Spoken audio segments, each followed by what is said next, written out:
Sa ginanap nga po na Battle of the Best Teams kahapon, nagawa nga po ng Denver Nuggets na talunin ang best team ng Eastern Conference na Boston Celtics. Kaya dahil dyan, meron na nga silang 44 wins na hawak na record bilang pangatlo sa Western Conference. Napatunayan pa rin naman ng Denver, sila pa rin naman ang team to beat ngayong season, lalo pat halos wala rin naman ngang nakakapagdomina sa kanila. Pero bukod nga po dyan, may isang bagay pa ang gustong gawin ngayon ng defending champions, at yan nga ay ang pagkuha at pagsungkit nila sa ika-top 1 na pwesto sa Western Conference, which is balak nga po nilang gawin sa kanilang susunod na mga laro, since 1 game lang naman ang kalamangan sa kanila ng Minnesota Timberwolves. Ayon pa nga po sa ibinulgar na balita ng isang NBA insider na si Chris Haynes, kinansila na ng Denver Nuggets ang kanilang pagbisita sa White House sa darating na March 19 upang paghandaan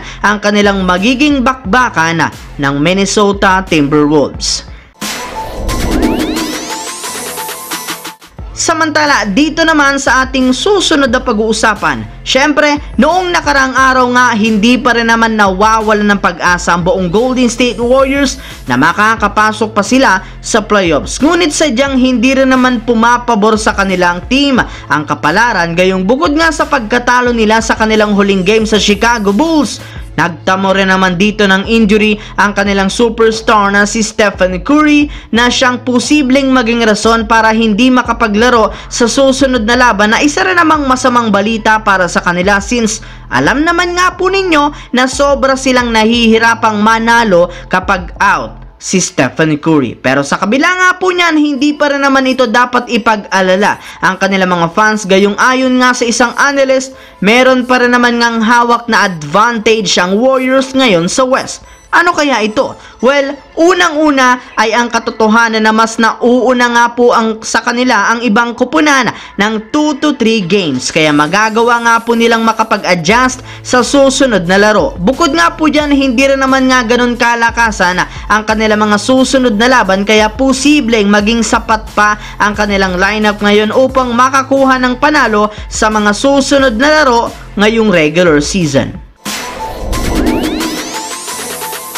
Mismong si Kendrick Perkins na nga po mga idol ang nagsabi sa ESPN, masyado ngang humina ang Los Angeles Lakers sa pag-struggle ng kanilang team na maging consistent at makuha ang kanilang identity sa loob ng court. Naguguluhan naman nga po ang kanilang head coach na si Darvin Ham kung anong klaseng lineup ang kanilang gagamitin.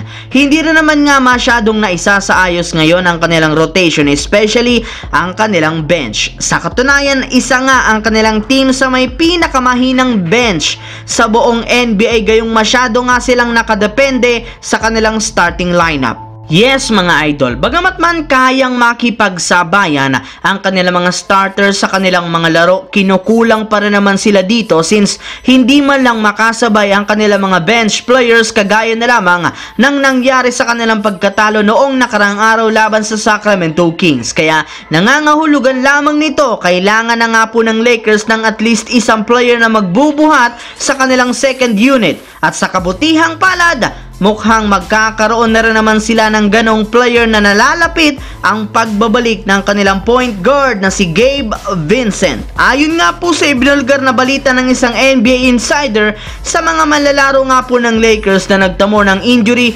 inaasahan na nga po na una ditong magbabalik at maglalaro muli sa kanilang lineup si Gabe Vincent, na inaasahan na nga pong mangyayari sa susunod na linggo, kasabay ng paglabas ng resulta ng gagawing pagsusuri sa kanyang nadali at inoperahang tuhod.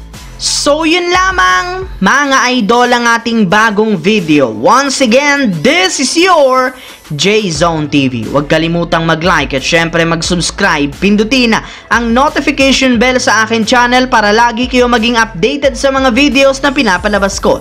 Isang malaking shoutout sa lahat mga idol. Thanks for watching. Hopefully, nag-enjoy kayo ngayong araw na ito.